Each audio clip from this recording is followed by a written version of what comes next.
What is up, everybody? Welcome back to another VidIQ live stream. I'm Dan, and today we are taking you through more VidIQ tools and giving you more tips to help grow your channels. Today, in particular, we are talking about our keyword inspector and keyword tools to help you rank for keywords and find keywords to rank for while you're making your videos.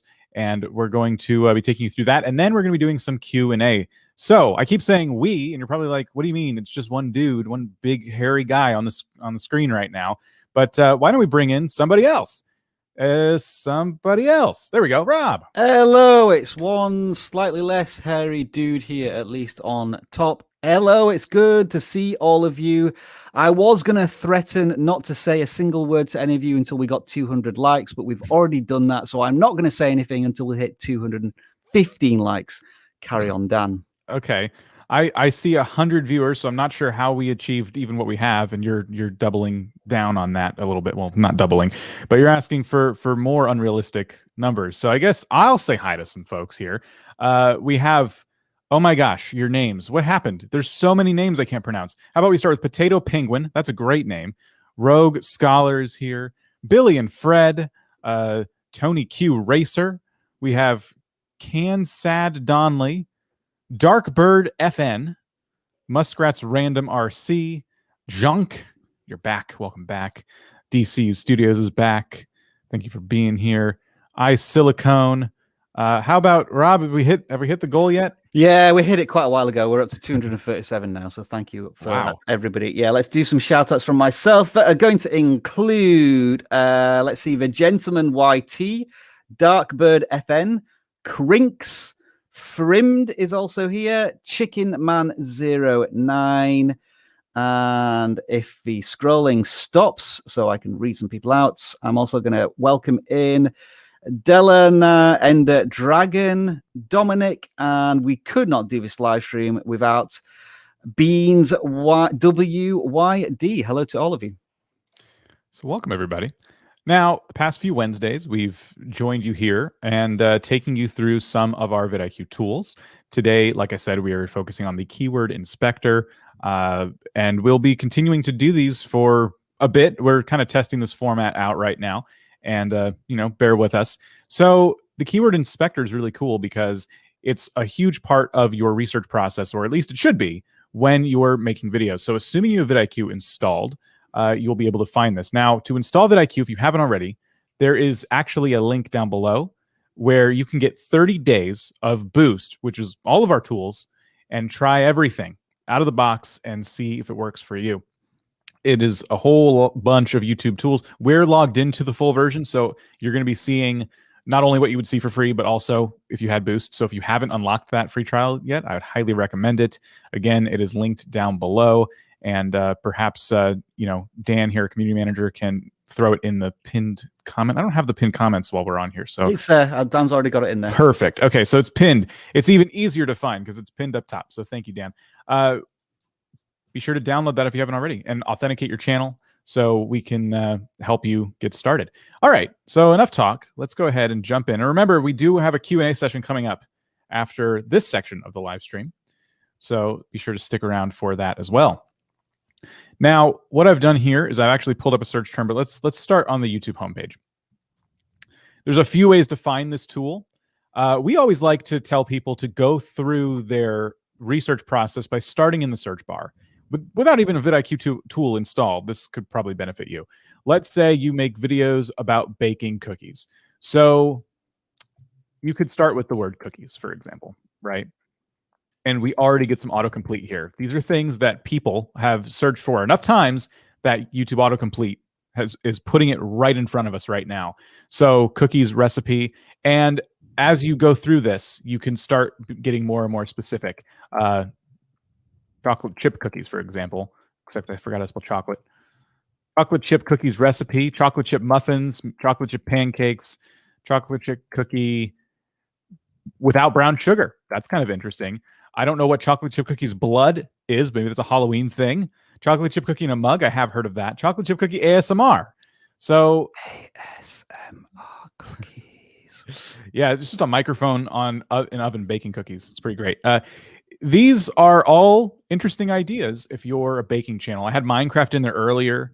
There's always something new going on with Minecraft. Minecraft 1.17, that's the update coming out here this year. So there's been a lot of juice behind that. Now, let's say we were interested in making a Minecraft video, and we're just like, let's just start here. Let's just click Minecraft. What kind of videos are being pushed up? We know that Minecraft is so popular that videos from 22 hours ago are hitting top of search right now because they constantly rotate this stuff. The game is just too popular. We can also, I already have it turned on, we can enable inline keywords. And what this does is shows me all the keywords that all these other folks are using, these rather like Dream, these rather big Minecrafters. And if I look at these for a minute and go, like what, am I seeing any keywords over and over again, for example, or do any stick out to me? Like Minecraft Hardcore. Okay, what if I wanted to make a Minecraft Hardcore video? When you click on it, you open up the keyword inspector. Before I go on, you can also open up the keyword inspector right here on the left-hand side and then start typing in keywords so you don't have to do the search bar walkthrough if you don't want to. And of course, it is also in your YouTube studio. Again, with VidIQ installed, you'll see it populate here on the left, keyword inspector. And away we go. Minecraft. Now, I've been talking a lot. Rob, anything to add before we... Yeah, if you just go back to the search page, just to clarify what you were talking about with keywords. So if we just go back again and then do search for Minecraft. So what Dan did there, the top toggle was enable inline keywords. And what these are essentially are the video tags that somebody's adding to their content. We've talked a lot in the past about how valuable video tags are, but as you can still see, some of the biggest Minecraft creators are using keywords and adding them to their video tags, almost as like muscle memory, repetition, just doing all of the fundamentals. And as Dan says, this is a really good opportunity for you to see what the top creators are using for their video tags, whether you want to use them for your own video tags or for idea generation. And so, yes, video tags themselves are losing a certain amount of value in terms of optimization, but to give you ideas and for you to quickly use them on your content, they're still useful. So that's why we're still including them as much as we can in the tools. Right. And I mean, they can be really nice just for generating ideas like we're seeing. So, well, here's a really cool thing just before we move into Keyword Inspector itself. So like if you just mouse over this Dream video, let's say you made a video about something similar to this and you couldn't necessarily be bothered doing the keyword research yourself. Just mouse over the keywords, Dan, themselves. Can you see there's a little paperclip that's appeared to the right-hand side? If you wanted to, you could click that button and that's just going to copy all of those keywords. And then it's almost like pump and dump. You can just get these keywords, stick them in your video tags, and then remove the ones that you don't think are relevant to your video, maybe add a couple. But it's kind of doing 70 to 80% of the video tag work for you with a click of a button. So that's why, video tags don't mean as much anymore, but we make it super quick to, I guess, requisition other people's video tags. But don't just copy verbatim. You might want to remove like Dream's channel name if it's in there, or something that's not specifically relevant to your video. But like the top level Minecraft keywords may still be useful. It's just interesting to see what people in this position are using too for their keywords. Obviously, they're going to focus more on their name because they're very popular, 18 million subscribers. So Dream's going to put his name all over it, but he's also using keyword phrases. Minecraft, but water rises every minute. Minecraft, but lava rises every minute.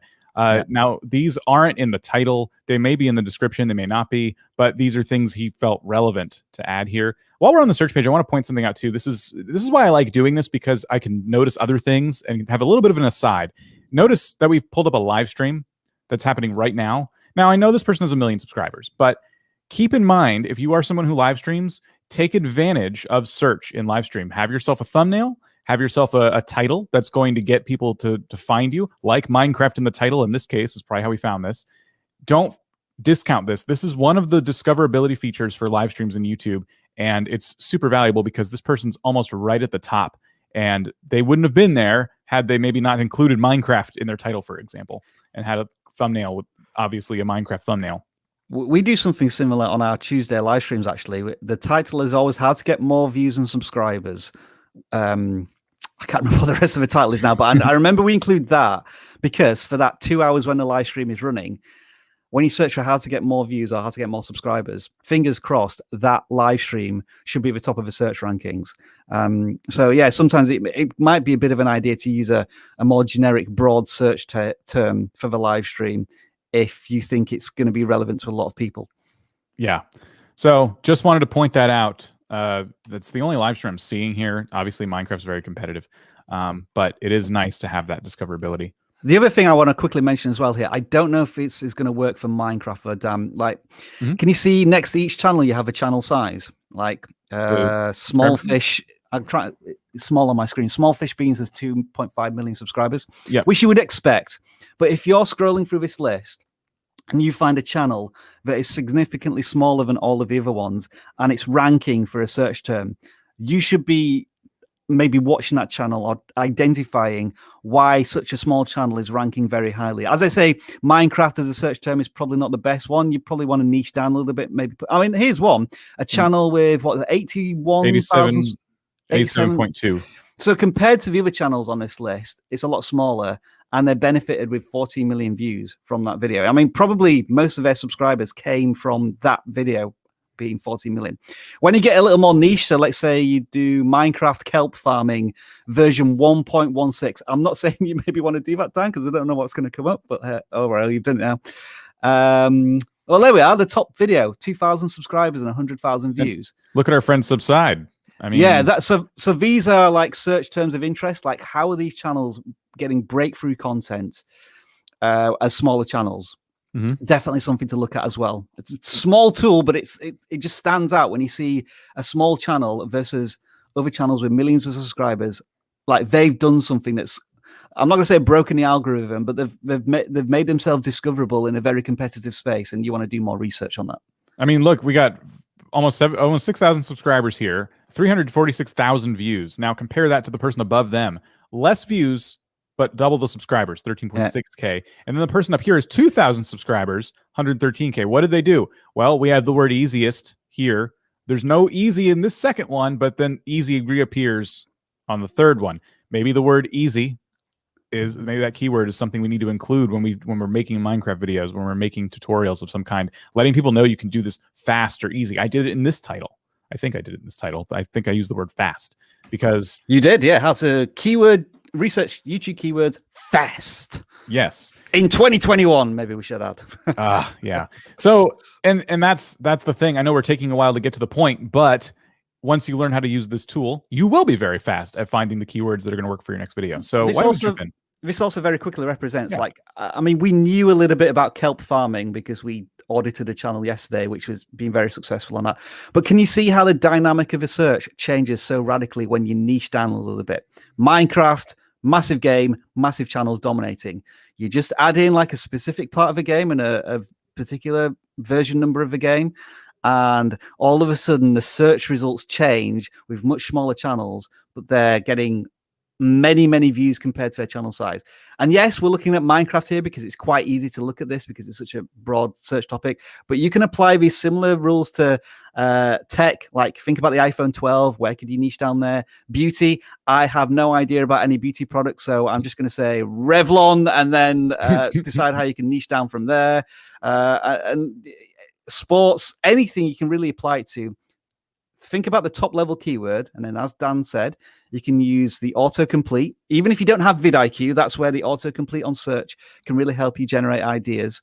And then VidIQ can start to tell you these little nuanced things about the size of a channel and the keywords and so on. Anyway, Dan, let's carry on with the keyword inspector itself. I just want to point out this channel too, way down, like the fourth result down, 125,000 subscribers, 144,000 views, and they showed up below somebody with 5,000 subscribers. So nobody tell me that it's too late to start a Minecraft channel. I won't hear it.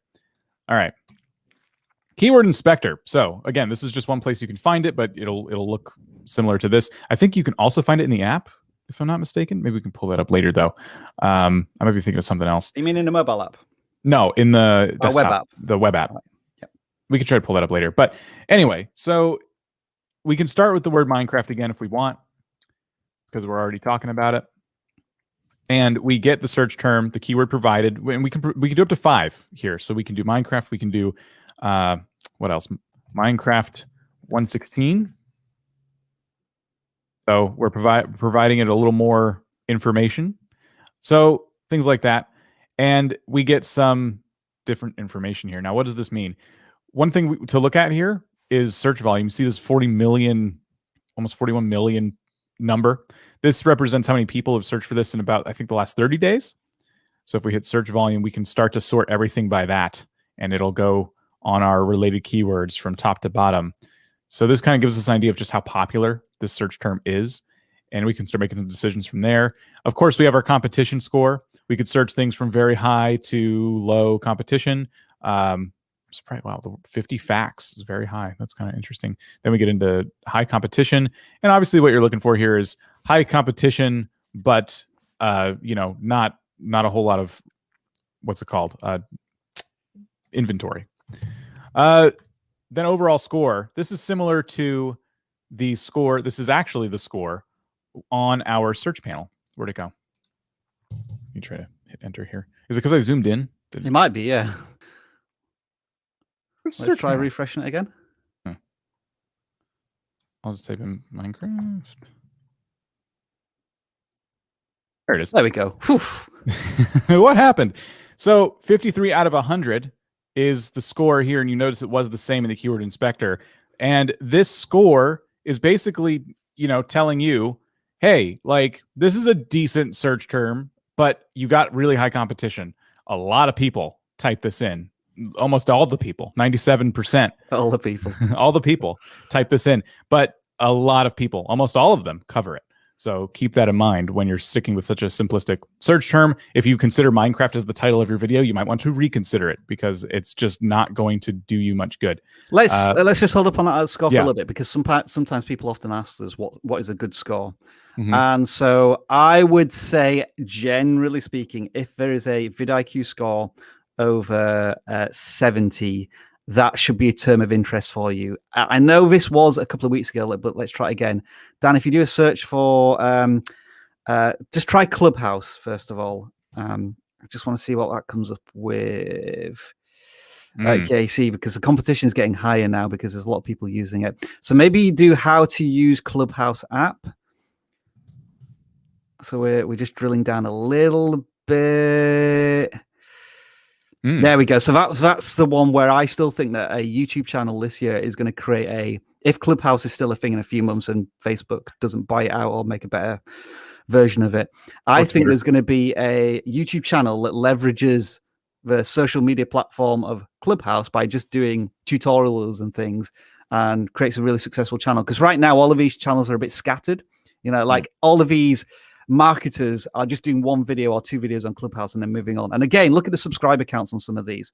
Channel with 4,000 subscribers, 50,000 views, 15,000 subscribers, 60,000 views. So this is like identifying something that's hot right now and taking advantage of it, which a lot of these creators have done. So yeah, I mean, if I had more time, I might be thinking about making a Clubhouse video on VidIQ, but we're just so busy with other things. And I almost feel as if the opportunity may have already passed on this, but it looks as if there still might be potential there for this. I know Social Media Examiner, one of the top channels for this search term, they created some awesome explainer videos, and I think if they did like a series of 10 videos on it, they would be the leaders in the space. Yeah, that's one of them right there. 80,000 views, how to get started on Clubhouse. Two of them right there. There you go. Well, wow. Like almost like back to back. Yeah. So that is how that score works. Yeah. What you're looking for is some search volume. If there's not many people covering that topic, even if it's a smaller niche, like Clubhouse versus compared to Minecraft, it's probably a ratio of 1 to 1,000 or something in terms of just how big Minecraft is versus Clubhouse. But in terms of how many people are creating Clubhouse content, the ratio might be 1 to 1,000,000 versus Minecraft. Yeah. And Rob talked recently about the types of videos you should be making. And this is where the search comes back into play. Do the thing that you do on your channel and type versus after it and see what comes up. So Clubhouse versus, I was kind of thinking stereo might come up. Maybe it's still getting traction, but stereo is kind of like Clubhouse. It's getting pretty popular, and it works on Android. But try also top 5 Clubhouse and see if anything comes up. Because this was another search term. Okay, nothing's coming up just yet there. Topics. Okay. So in any case, look for green. I mean, 70 is Look good. for green, yeah. But yeah, that's why there's colors. If it's turning green, then you know that you're probably onto something with the idea that you're developing. So this is the search panel in vidIQ. Again, if you download it, you will see this for free. It has a lot of information, and it is just an extension of the keyword inspector, which has those same scores in there, but you get to actually drill down into various search terms. Clubhouse, and what if you don't know what to type around Clubhouse in the search bar? Yeah, but look at how perfect that is. Look at some of the suggestions here. What is Clubhouse? What is Clubhouse app? Clubhouse app tutorial. This is vidIQ's keyword inspector working at its best. It's actually outperformed YouTube autocomplete there, which I'm very happy and satisfied about. Yeah, none of the autocompletes were coming up with stuff like this, and I can just tell these are great ideas. Every one of these you could almost use as at least part of the title of your video, and that's how I want you to look at these when you're thinking about, what do these keywords really do for me? Well, string a few strong ones together in a title. Obviously don't just do that for fun. Make sure it makes sense to be talking about what is Clubhouse app in your Clubhouse video and not your Minecraft video. But yeah, this is all really good information. So we can sort again by competition, see just how much competition is here. We can 21 Savage. Is that right? Look at it. He gets everywhere. That's weird. Well, ignoring that, the overall score though is what we were talking about again on the outside here after behind the keyword inspector. 79 we know is green, because 72 was. So 79 out of 100. Clubhouse invite code. A lot of people are trying to figure out how to get invite codes. So if you're going to make a series on Clubhouse, or maybe a channel about social media in general, then you need to be jumping on this topic because people are trying to figure it out. Even if you don't have any good news for them, it's okay. It's okay to say, hey, I'm sorry, but if you want an invite code, you need to know someone who has this already installed and has invites to give away. There's no other way to get one. Or maybe they figured it out. Maybe they cracked it. But this is all really good information. People in foreign languages are also curious. So if you speak a foreign language, that could also be helpful to you. So at its core, that is the keyword inspector.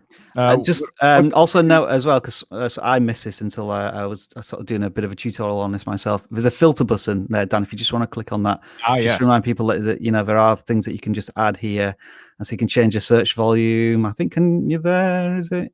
Okay. Over the past 30 search days. Volume of like actually what the volume of the search is. Yeah. Right. The amount of people searching for it. Just basically searching all of these columns, basically. So you could search by, we could do anything medium or below in terms of competition.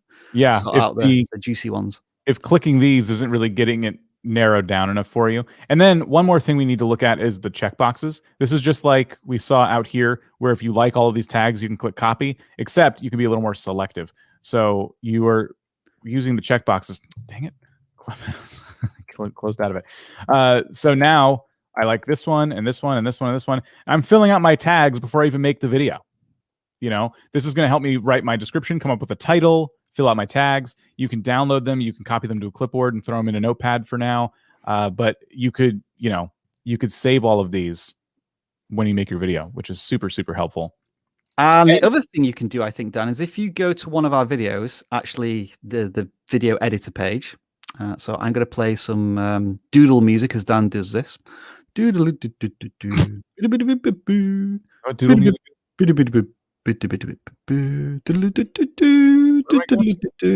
Any video, I think. What's been released? How about this? Yeah, do that one. And then go to details. And then keyword inspector, and then just do the same search for something.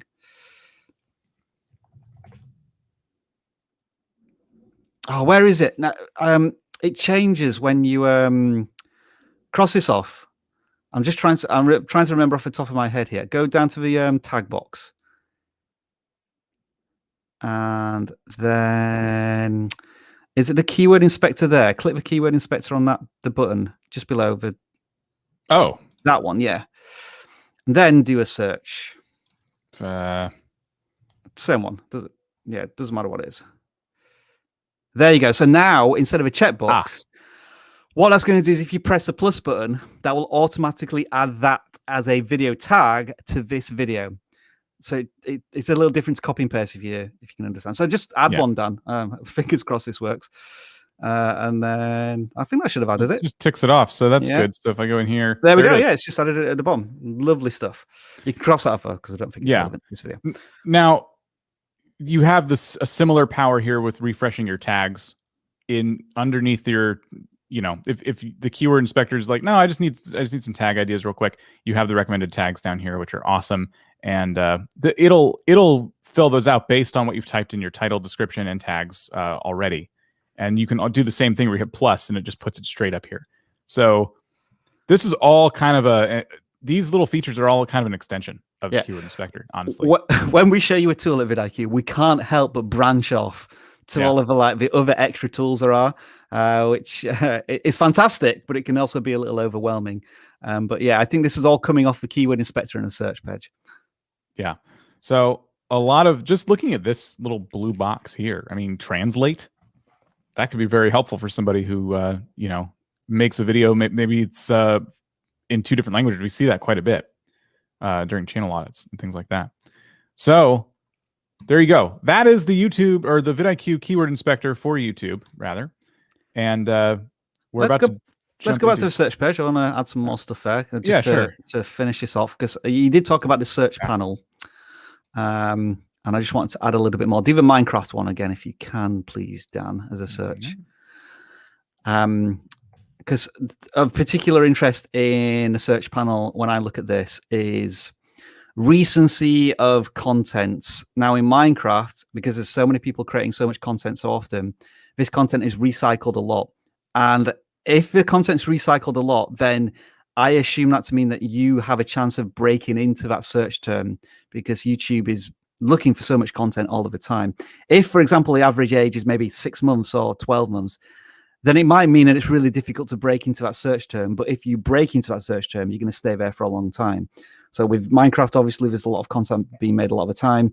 And then also top creator. You may want to look at who's dominating the search page and see what they're doing.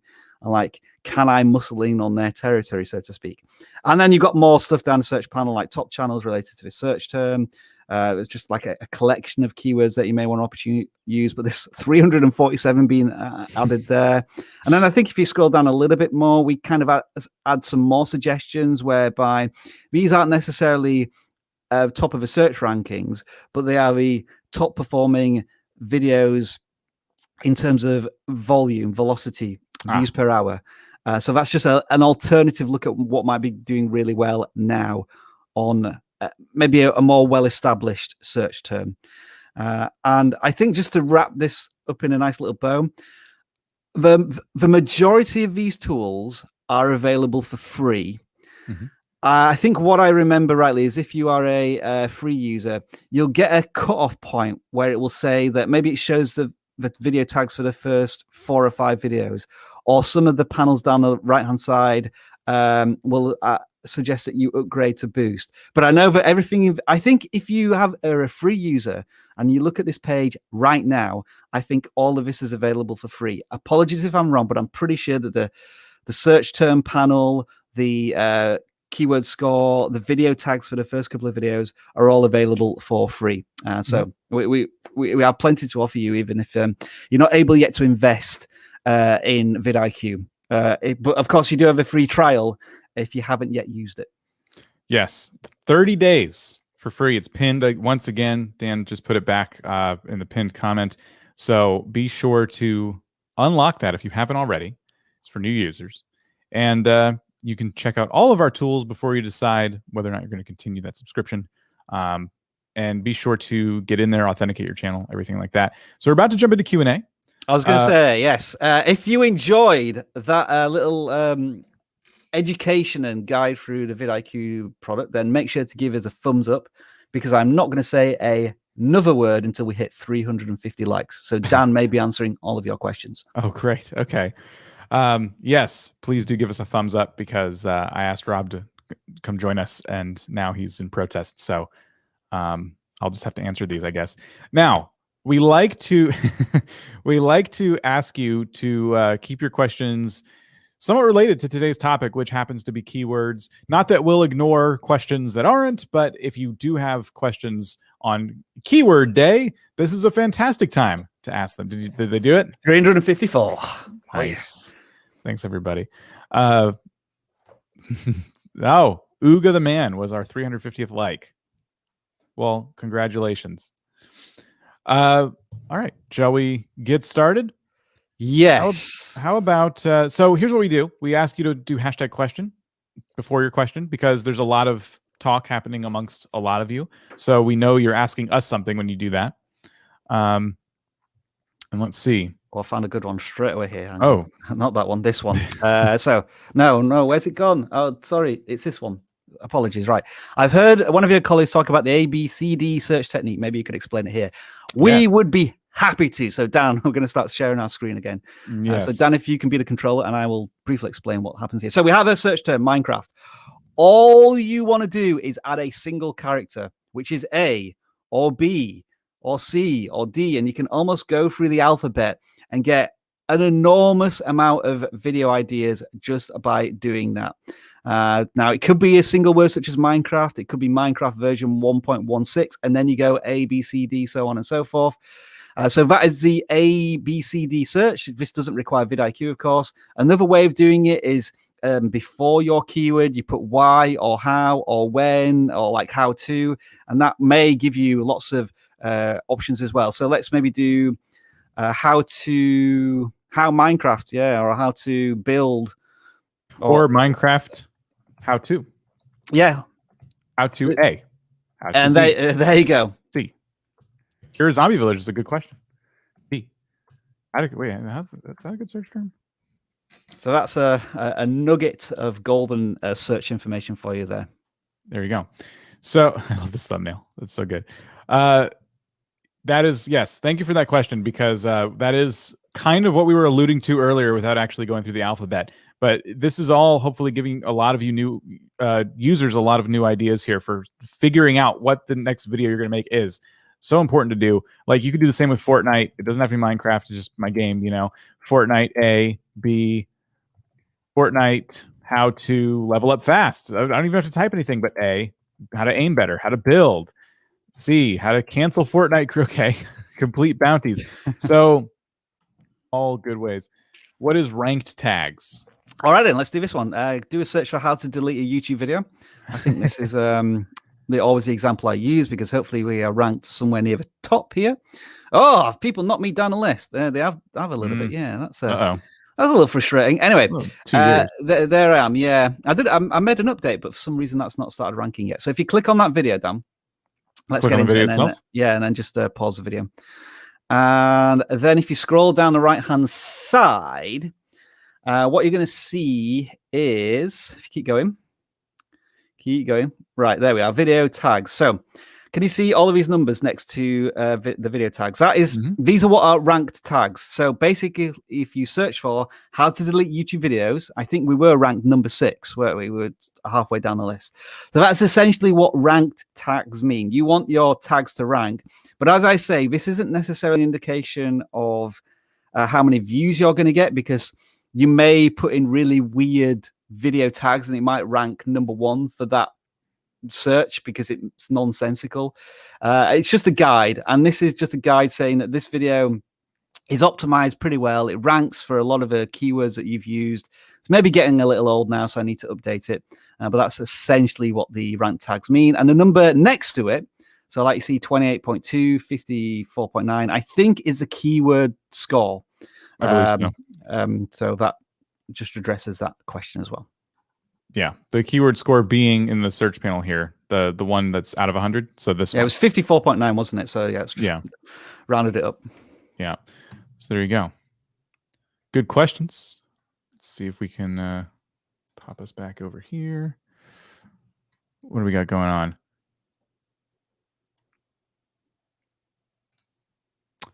Do keywords and tags actually help you get in search rankings, or should it be primarily used to find new video ideas and if they'll work?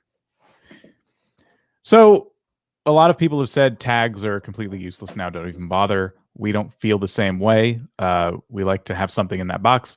It's kind of both. I use them personally to find ideas for my description, for my title. Sometimes sometimes I've done my keyword research. I make my video. I go into the tags and I start, putting in the tags I think I'm going to rank for, only to find something intriguing pop up, like maybe the word easy, like we saw earlier. Oh, I didn't use the word easy in the title of this video. Keywords, don't just think of them as tags. I think that's why we're trying to get away from this language of tags, because the tags are a very specific thing. They're the third thing you do, like title, description, tags. Keywords are in your title. Keywords are in your description. And a lot of times they're not just singular words either. We're talking about keyword phrases. So use the keyword inspector not to fill out your tags, but to determine the title you're going to use and different phrases you want to make sure are in your description. Do you have anything to add to that? I lean towards the latter in that, yeah, you should be using them primarily for video idea generation. But by doing that research, you then kind of have those keywords and tags on a list or like copied and pasted, which makes it really easy to put it in the video tag box. And my attitude to this is YouTube, if video tags don't mean anything anymore, then get rid of that box, because as creators, we've been conditioned, rightly or wrongly, to optimize, whether it be a blog or a video or whatever you put on in the internet, you optimize it for search potential. And video tags seems to be another example of that. And you've told us that video tags don't mean anything anymore. It should be more the title and the thumbnails, and I agree with that. Just get rid of video tags then. Why do we need them? So it's a box. And in the way that YouTube gamifies a lot of things, all of the analytics they give you, you're just compelled to fill in that box. So I still do it. But as I say, I'm more interested in the title and the thumbnail. And then when it gets to the point of the video tags, I'm kind of using vidIQ to reverse engineer that bit. I've made a video. It's all done. I'm just going to grab all of these relevant keywords and tags, paste them into the video tag box, delete a couple, add a couple, and I'm spending about 2 minutes on it. We're spending longer answering this question than how much I spend on video tags these days. But it is a good question. But I would be putting 90% of your effort into the second part of your question. Should it be used primarily for video ideas? Spamming your description with tags, good way to get videos up. Short answer, no. Long answer, make your description human readable. And if there's a natural way to fit in a popular keyword phrase that you want to put in your tags anyway, maybe your title, then yeah, throw it in there. Like in this video, I'm going to teach you how to make a Minecraft kelp farm. Don't just repeat your tags in your description. You're just not doing yourself any favors. Terrifying answer is I think it's still against the YouTube terms of service or community guidelines. I mean, I think it was traditionally called tag stuffing. So it might get you in trouble. It's not likely to, but I don't think there's any benefit to doing it anymore. So there's no point unless somebody can prove otherwise. Yeah. We picked a good topic today because there's a ton of questions on this topic. And I'm glad we can be here to answer as many of these as possible. I'm scrolling back up. I don't know if you have anything. I feel like I skipped through a lot of different questions. Well, let's choose this one. How do you rank on extremely competitive keywords? Short answer, you don't. The long answer is you have to, I guess, compare yourself to the competition. And if these keywords are highly competitive, chances are there are larger creators going after those keywords. I'll give you an example of the tech industry. MKBHD, Unbox Therapy, Mr. Who's the Boss, they're all going to do the iPhone 12 review. So they're going to be dominating those big iPhone 12 keywords. But what if you make a video that is something along the lines of how to increase the battery on the iPhone 12 or something more specific within that niche? That's where you can carve out your little area of expertise. So you can use the really big competitive keyword as your topic, like Minecraft. But then, as we showed you, when we get into kelp farming on Minecraft, there was huge opportunity there. So it's just finding something that you know a lot about within your particular keyword area of interest, and then trying to leverage an audience who's looking for content, but YouTube is not necessarily serving up enough of the content because it's not out there. Looks like Dan's getting in there now to show you a little bit. Oops, I meant to do this. This is why we're always talking about niching down. Here's your competition right here. Minecraft, very high competition. Minecraft 1.16, high competition. But Minecraft 1.16 Kelp Farm, low competition. Now, yes, the search volume is low, but let's say of the 3,728 people who are searching for this, there might be 10 videos out there. Whereas for Minecraft, 40 million search topic, there might be 5 million videos out there. So you're trying to leverage the competition versus the search volume. Yeah. This is why Minecraft is such a powerhouse too. You could start a Minecraft channel today and see success if you're willing to niche down. You can't just make videos like Dream does and throw your name on them as the main part of your title and just walk around being funny and stuff like that. No one's going to find it. You need to niche down. So Minecraft, what about it? 1.16? Still a lot of people. Minecraft 1.16 Kelp Farm. We're going to show them how to make a kelp farm. Oh, low competition. And then we can go from here. Well, maybe kelp farm's not super popular. Is there another type of farm? Is there another thing I can teach people? So that's what we're talking about. So yes, that is how you rank for competitive keywords. All right. I feel good about that answer. I think we did good. I think we did good work there. I'm stalling because I'm trying to find questions. Yeah, me too. Me too. Let's continue to search for questions until we get 400 likes, and then we'll actually find one to answer. Some interesting scenarios here, like from Ravencraft. I found a keyword with a score above 70, but whenever I add a word like how to, it makes the score drop down to 40. Is it then still a good keyword? It's hard to like imagine the scenario because I don't know what exactly you're adding how to in front of. Maybe it's not because of what we just saw. Perhaps it's just not something a lot of people are looking for how to do. It could also be where you kind of accidentally turn the keyword into something a little nonsensical, like that's not been searched for. For example, my Clubhouse, and you add how to Clubhouse. Yeah, people might not necessarily be searching for that exact search term, and then that's going to mess up the search volume a little bit. And I also want to say as well that generally, when you look at the keyword score, that should be just one factor that you take into account.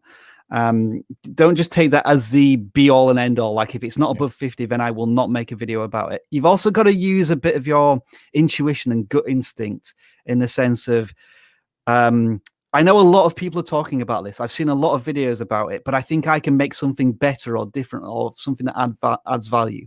You don't just want to be following all of the, I guess, the hardcore numbers and the science and the algorithm behind it. And that's just from my experience. That's just from me being a YouTube educator now for 3 or 4 years and thinking, YouTube Shorts, no one's talking about this right now. There's not much search volume, but I'm guessing, I'm predicting that in a few months' time, it's going to be something of importance. So I'm going to start making videos about it now. And I think that's hopefully come to bear truth. And so, yeah, I guess what I'm trying to say is don't just take the numbers as yes, make a video or not make a video. Everything's a guide and you need to decide what action you're going to take on that. Yeah. If you think I think the score is wrong, I'm going to make a video, then do it, test it, find out. This is a similar question to that same point. Why don't I rank with keywords that have an overall good score? And like Rob said, it is just a guide. Like VidIQ is a set of tools, and it's not a surefire answer to all the problems you've ever suffered on YouTube. This is all guidance to help you make good decisions when you're putting up your next video.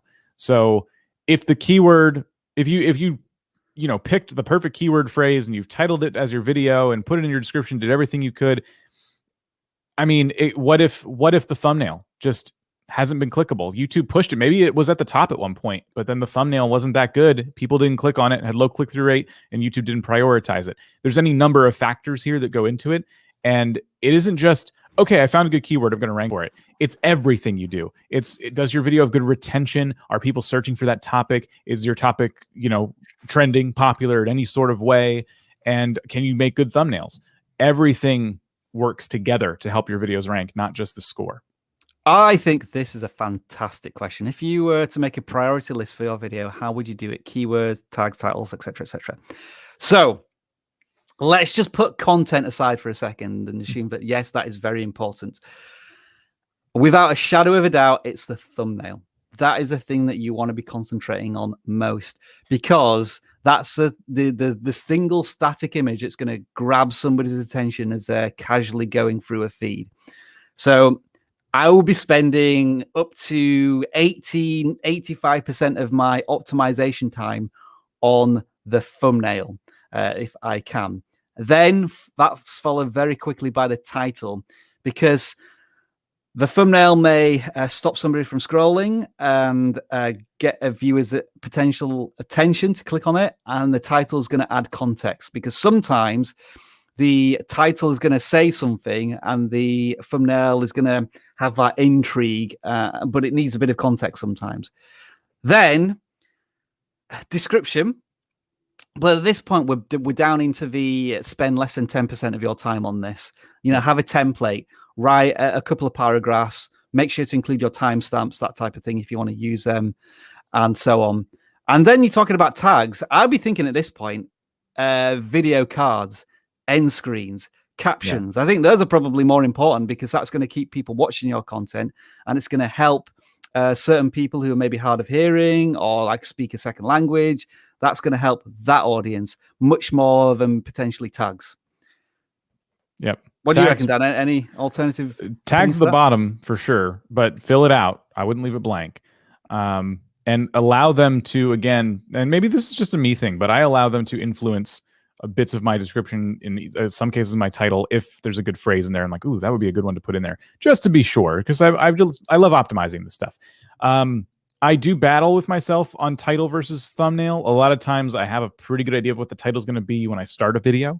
So I do put a lot more work on the thumbnail, because now I've recorded my video and I'm getting into all the production bits. So we're doing the thumbnail, and the title could change based on how the thumbnail comes out. I have a great thumbnail here, but it needs to complement the title, So I go back and forth on those two things. But then, then description, because I'm always, when I can anyway, using timestamps. I think they're very helpful, and I always love being able to provide that value to the audience. And you're absolutely right. I love the order you put it in. I think cards and end screens, and a lot of that's templated now. It's pretty easy to add those really quickly, especially if you have good playlists set up. You might want to make sure you put a card for your playlist. You might want to use an end screen you commonly use at the end of all your videos. So boom, boom, get that done, and then tags are like, make sure the game you're playing is in there. Link to the video. And see, here's something else to consider, and hopefully this is a brilliant illustration of this. Dan, share your screen again. And can you go to the VidIQ channel, please? Mm-hmm. And then can you go to community? Mm-hmm. And then let's just scroll down past that. Let's go to this. Dan and I were playing with this idea yesterday of doing a poll and seeing how we could get lots of comments and interaction. And so we did this poll. This took us less time than it probably did to insert tags into a video. And look at the engagement it's got. Like 16,000 votes. 1,600. No, 1,000. 16,000. Oh, so, sorry. I was looking at likes. Yeah. 16,000 votes, 1,600 likes, almost 1,000 comments of engagement. Now, obviously, you're not going to necessarily get that depending on the size of your channel. But having that as like exposure and more people seeing your influence and your messaging on YouTube is far more powerful than the tags that you may be adding to your videos. And Dan, you showed to me, didn't you do like your first community post on a secret channel that you're testing with? Yeah. And the engagement on that has been phenomenal. Like, you've been getting thousands of votes on a channel that's only just got the community tab. This channel is at 1,600-ish subscribers, give or take. So I got the community tab recently. I did my first poll, and the poll is over 3,000 votes now, and 600, 700 comments. So no effort at all went into that poll at all. I just wanted to, oh, this will be fun. And now I have a bunch of stuff scheduled out just because I'm like, okay, yep, this kind of engagement's good. And there's a lot we don't know. I don't know how many subscribers are coming from that poll, if any. I don't know. We don't have a lot of information on these community posts, which is frustrating. But I know that people who have interacted with those have a better chance of seeing my content than people who did not. Yeah. So it's worth doing. And bit of a tip for you guys. My working theory right now is what I was telling Rob, is that if you can get people to comment on your poll, I think it gets pushed more, but I don't know that. I think I was being about average for us, maybe just a little above average, but just getting people commenting and engaging is better than just people voting. If people are going to take the time to comment, they're likely going to hit the like button as well while they're there. So it's all it all makes for a solid poll. So see if you can get people to leave comments on these in fun, creative ways. Like we have some dates here, and there's all kinds of times when people could have started watching YouTube, so now they're sharing with us when they started. But there you go.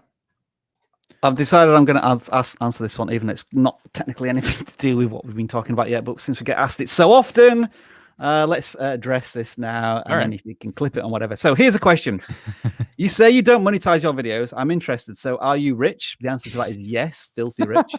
How else do you make revenue? Just curious. Also, it's crazy. You have 805,000 subscribers and only 265 live viewers. Okay, so let's talk about the revenue point first of all.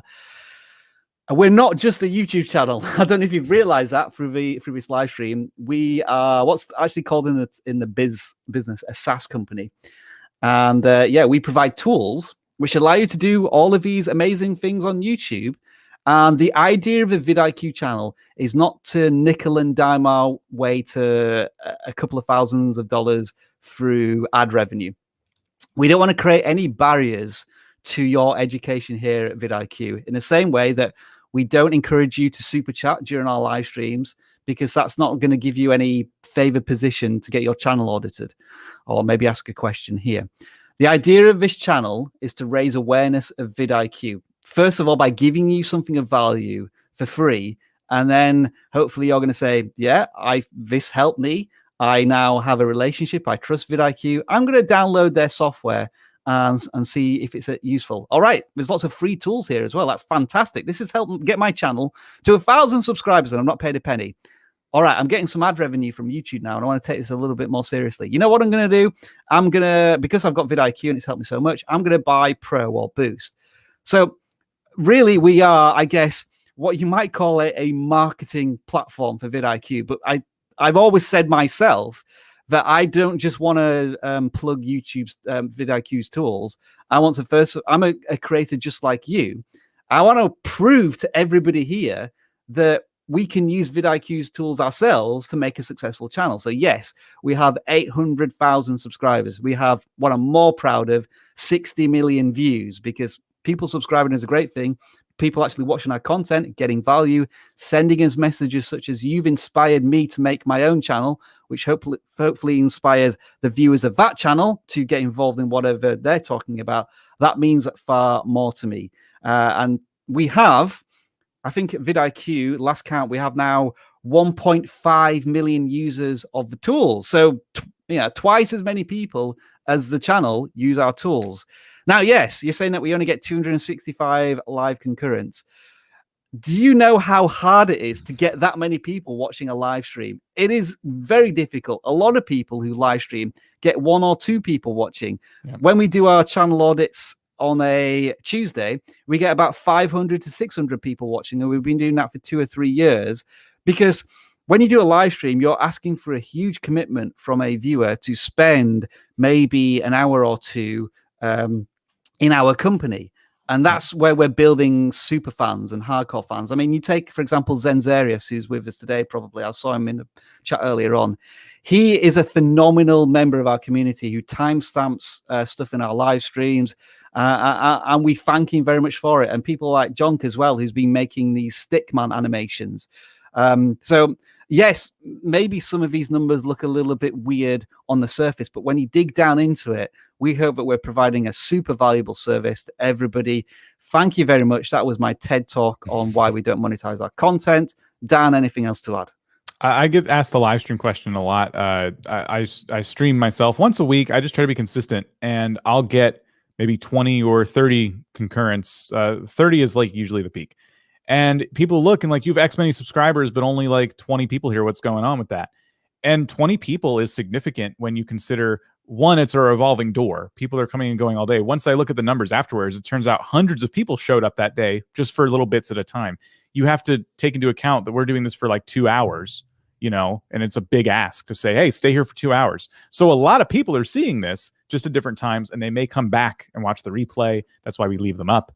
And, you know, live streams, that's the nature of the beast. It is really tough to get a lot of concurrent viewers on a live stream, because for every concurrent viewer, there's a whole bunch of people who would like to be there, but just can't, or maybe they don't even know what's happening, and maybe they'll check it out later. I've thought of 2 more things I want to quickly rant about. Not that we want to compare ourselves, but if you look at other channels, YouTube educators such as Daryl Eves, Roberto Blake, who else have we got? Nick Nimmin, Think Media.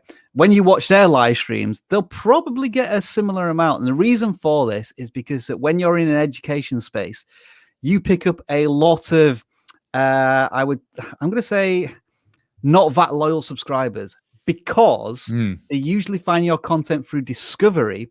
And when they get an answer to the question they were searching for, or they think they're not going to get an answer to what they're searching for, they will just move on. And that's absolutely fine. We're here for, you know, the people, the 260 people who are watching, who are really committed to growing their YouTube channels. So just consider that as well in terms of the numbers. For personality channels like Jacksepticeye, PewDiePie, Mr. Beast, where it's all about their personality and people fall in love with them as creators, and those are the superstars of YouTube. They have the X factor. Then you're going to get a lot more loyalty, I guess. And that's what I'm trying to do here at VidIQ. But that is such a hard thing to do. I think it's so much easier, and this is why we tell smaller channels this, it's so much easier to get discovered on YouTube for the value of your content as opposed to you yourself, because probably to begin with, you haven't got it. You haven't figured out how to be fantastic in front of camera and how to tell stories and that type of thing. And so that's why we encourage that to begin with. But hopefully, as you make more video content and you become more confident and people start to trust you, then you can take those people on a journey wherever you want to. Whew, I've said a lot there. I'm gonna shut my mouth until we can get 440 likes. Well, and that's a testament to what I was just talking about too, with how many people come and go from the live streams. How is it that we have double the amount of likes than the amount of people here right now? And it's because, you know, we've provided some level of value to that many people today. It just so happens that some of them had to leave. So anyway, I get a bit irked by that question. It's because I don't know. I don't take it personal per se, but I just see it so often where there's this expectation of, if I have this many subscribers, then obviously other numbers are going to settle into place for me consistently. I got my first 1,000 views. So that means every video I make from here on out deserves 1,000 views, because now I'm a 1,000 view YouTuber. I'm no longer a 900 view YouTuber. And that's just not how it works. I wish it did. I wish that was how it worked. It is not. Thanks for the question. Yes, we still appreciate the question. I feel like we may have kept you on screen for a bit and ranted directly at you, but really that was for everybody. I mean, do you want us to monetize our content? I mean, we'll stick adverts on as I'll put 10 adverts per 10 minutes if you want us to, but I imagine you don't want us to advertise on our content. Be very I should be looking for another question now. And I started talking as well before 450 likes, so I'm going to be quiet again. Need 7 more. Most of my, let's see here, DCU Studios. Most of my tags are channel tags like DCU Studios and Minecraft, but I add tags to the video topic. But I add tags for the video topic also. Is this a good strategy to continue, is what I think you're asking there. So we were talking about the tags underneath the videos, right? The 3 that you get that appear, and if you click on them, it goes to all the videos under that tag. I assume that's what we're talking about. I think that putting your name as one of the tags, good idea. You're lumping your videos together under that term. Putting Minecraft, probably kind of useless, because I imagine a lot of people are doing that. But that's kind of the long answer. The short answer is don't really worry about it. Hashtags on videos don't seem to... Do you ever search for videos via hashtag? That's my question for you. Maybe that'll change. We know that YouTube is experimenting a little bit with the shorts hashtag and putting that in its own category, and it's going to have its own page that says shorts at the top, hashtag shorts, and you're going to get to see everything broken out in different ways. I think that's pretty cool. Will people use it? People are conditioned to just type in Minecraft. Why use a hashtag? So I just wouldn't sweat it, is all I'm saying. Certainly use them. It's a feature that's there. I put a couple on my own videos. I think having your channel name is important. If you're doing a series, it could be another way to kind of lump your videos together, sort of like a playlist. So just fun ways to use it. Use that one for fun. That's what I'm going to say. I know you're waiting for likes, or you have anything. No, we've got them. We're there. I think I will echo most of what Dan said there in terms of hashtags can be perhaps more interesting in how they're going to be used with YouTube Shorts, because when you're watching a short, you have such less information on screen, and the hashtag is I guess a one tappable search thing you've got. So if you wanted to join in on a certain trend that's going on, whether it be Minecraft or whatever, I'm a little skeptical of whether you should be using your channel name as a hashtag, because all you're going to end up doing is grouping all of your own videos together, and you can use a playlist to do that. Yeah. And I think, as Dan says, in terms of hashtags, I wouldn't really be sweating it too much, because YouTube haven't done a good job with hashtags in the past, and they're going to have to do a lot to reconvince me of a good use for them. And I made a video recently about this if you want to check it out. I think it was how to get, can you get more views with these anymore? And it was a hashtag on the thumbnail. I think we might have gotten the question wrong, because I think I see they said not the description hashtags, but like keyword tags. So I think you were just you were talking about keywords in your tag section, maybe. And I wouldn't bother. I'd just put them I'd use them for the description and the title. No, I think they just meant like the tag section, keyword phrases. That's what I think. So should they put their name as a tag? And I don't see why not. I would definitely, if you're going to play Minecraft on your channel, you're probably not going to rank for the word Minecraft, but put Minecraft there. I would. So what YouTube actually says is that what you should be using tags for right now is misspellings. So maybe if you're putting like DCU without a space studios, or DCM studios, or if people you think are misspelling your names, I think that's what YouTube officially suggests you use tags for. But let's be honest, who is anybody searching for your channel name right now? And the answer is probably not. Yeah. If you need that space, if you're filling out all 500 characters, I wouldn't waste those last few characters on your name if you could really put a better tag, especially like the less popular you are. There'll be a time though where you look in your search terms that bring people to your channel, and maybe your name pops up, and that's pretty exciting. I've had that happen for me, and that's when I'm like, all right, cool. It's probably worth putting my name in these tags just to help with rankings. But again, I don't sweat stuff like that. I just don't think that's the make or break for a video. I think he's already asked a question, but oh no. It wasn't that question. Sorry, it keeps jumping. It was this question. What SEO score are your own videos getting? Is 50 out of 50 always realistic? So I guess this isn't something we talked about too much, Dan. So maybe we can just share our screen again to do an example of this. And can you go into... Yeah, let's do the one about YouTube Shorts, like the 3.5 billion views one. I hope that's a good example. And then click on the pencil icon. And then scroll down. Okay, so that's a pretty good example. Right. So what the creator's asking here is, forget about performance, 50 out of 50. It's the actionable areas. This is where you're adding the keywords to your title, description, and tags. Mm-hmm. And 50 out of 50, I think, is difficult. It's actually quite difficult unless you spend forever trying to do this. And if you are trying to get 50 out of 50, again, you're not spending your time in the right places here. I got this score, I think, pretty much by having the title, making sure that I included the title pretty much. I don't think I always copy. Well, sometimes I do. I kind of copy the title and put it in the description as like the first bit, or I just change it a little bit. But I make sure I have YouTube Shorts in there, making YouTube Shorts, etc., etc.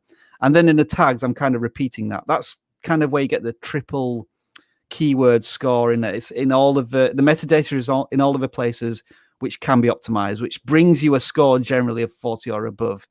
But again, I must have spent maybe maximum of 5 minutes doing that part of it because I'm not too concerned about this actionable score. The higher it is, the better, but I'm not going to lose sleep over it. But it looks as if it's done a good job here because the video is performing very well in it. It's ranking for all of those keywords that I used.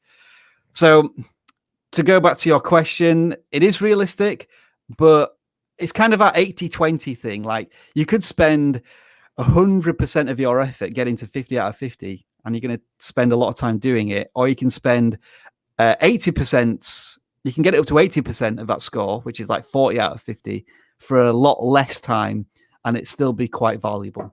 I hope that was a good answer. And yeah, this SEO score thing is free. And another thing I'll stress about the SEO score thing is that I remember this is one of the first tutorials I did at VidIQ talking about the SEO score, and that was back in 2016. So this tool is an older tool. I think it's still useful and relevant, but don't get fixated on these scores as trying to get the best score possible. And ignore that checklist because it looks like I forgot to do some things. What have I not done here? I have done closed captions. You see, this is where we haven't monetized, of course. And I've replied to a comment. So yeah, I think we need to get some of that stuff fixed. Yeah. All right. That's probably why it's 5 years old and it needs a little bit of a tweaking and fixing. It needs, yeah, we need to tune that one up. Let's see here. A lot of big, long questions, so forgive me for going silent for a minute while I read through these.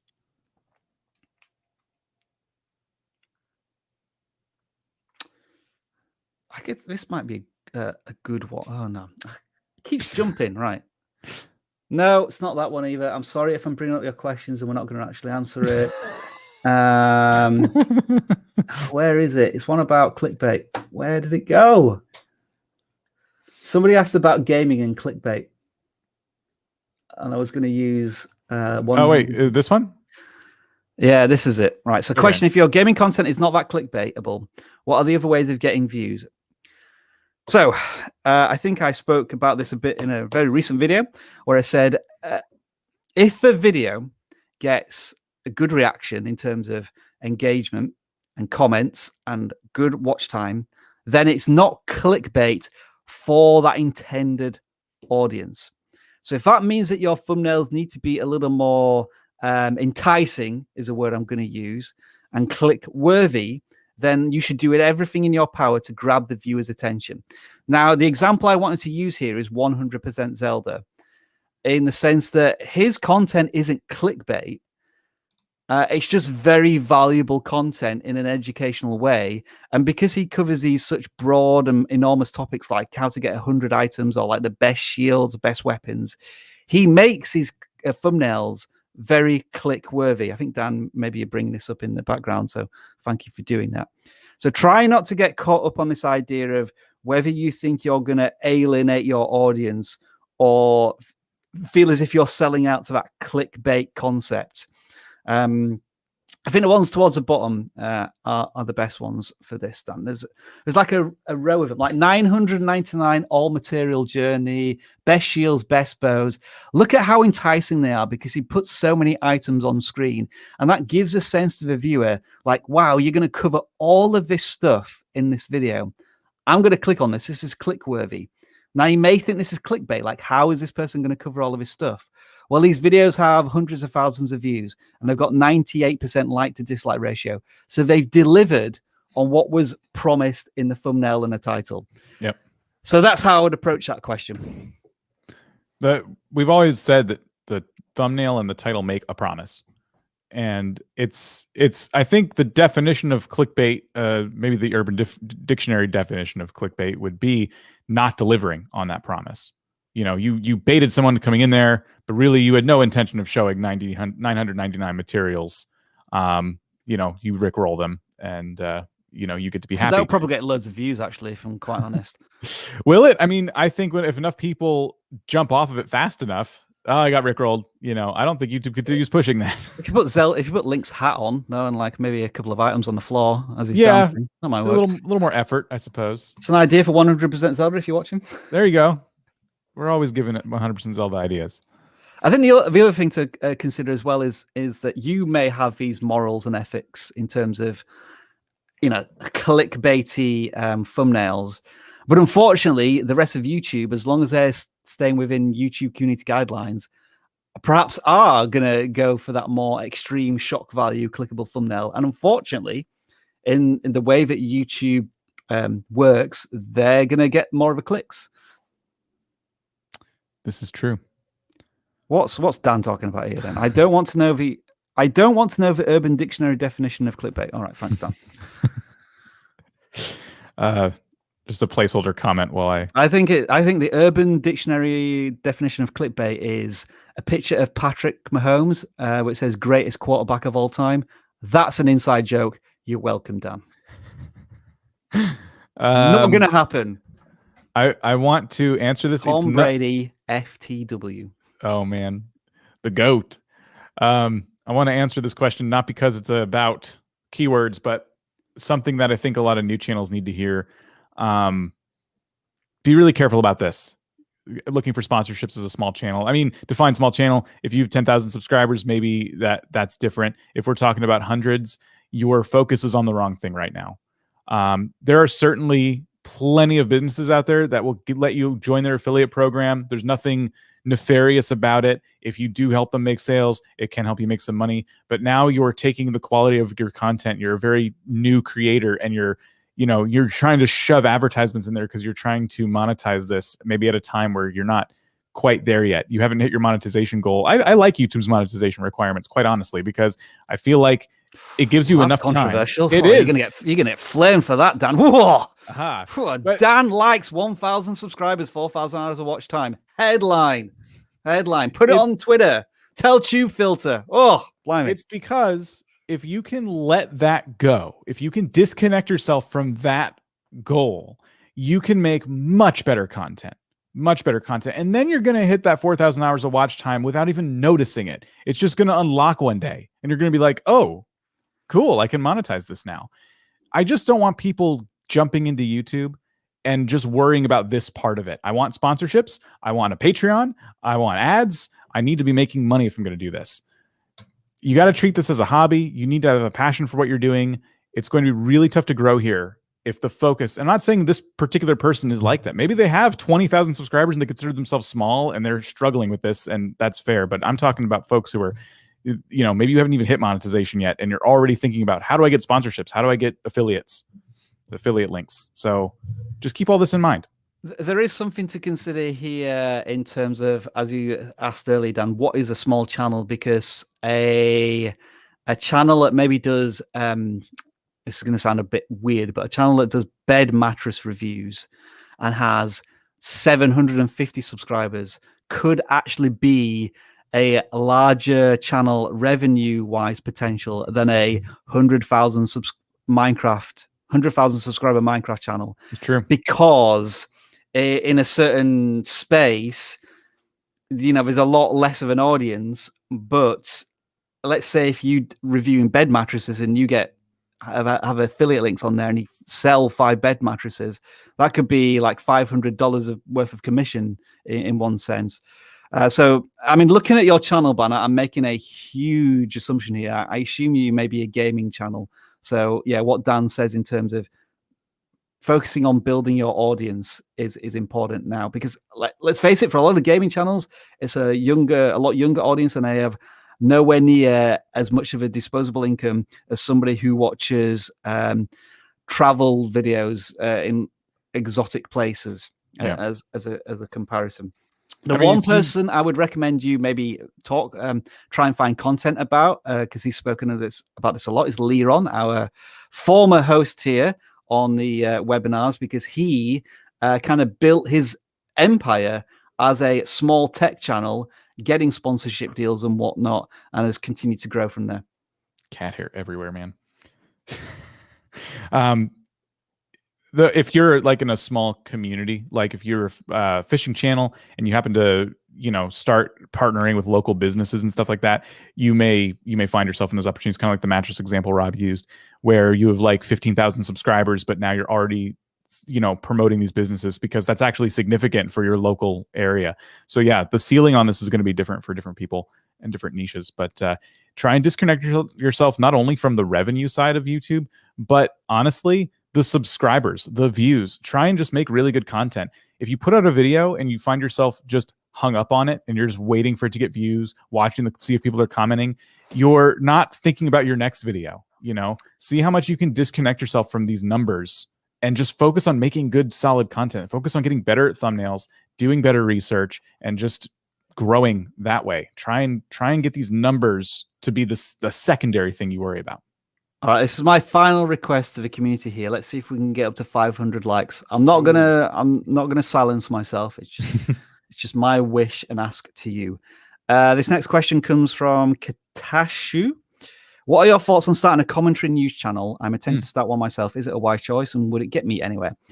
So what I would say is that in terms of news, the one thing you're going to have to contend with is, first of all, a lot of competition from, I'm just going to say, legitimate news outlets. Established. CNN. I'm saying Fox and legitimate in the same sentence. Or is that a political joke? BBC, etc., etc. NBC, CBS, PBS, ABS, ABC, TDF. None of some of TGIF. These, some of these don't actually exist. So you have that challenge. So how are you going to differentiate yourself from these news outlets, and how fast are you going to be to market with this news? Because I don't know if this term is used anymore, but today's news is tomorrow's fish and chip paper, if anybody gets that reference. Also, the thing to consider is look at Phil DeFranco, who is, I guess, a news channel in the broadest sense. What makes him popular? And that's because of his personality. Like I said before, he has that it factor. He has that magnetic YouTube personality, and people now go to him. They trust him for their news source. So how can you create a news channel that has that similar vibe and energy? And because you're coming into an already established topic on YouTube, it's going to be a challenge. Now, I haven't really answered the question there as to whether you should be starting a new channel. I never really want to put off somebody from starting a new channel, whatever that is they want to do. I'm just kind of pitching the challenges and obstacles you have.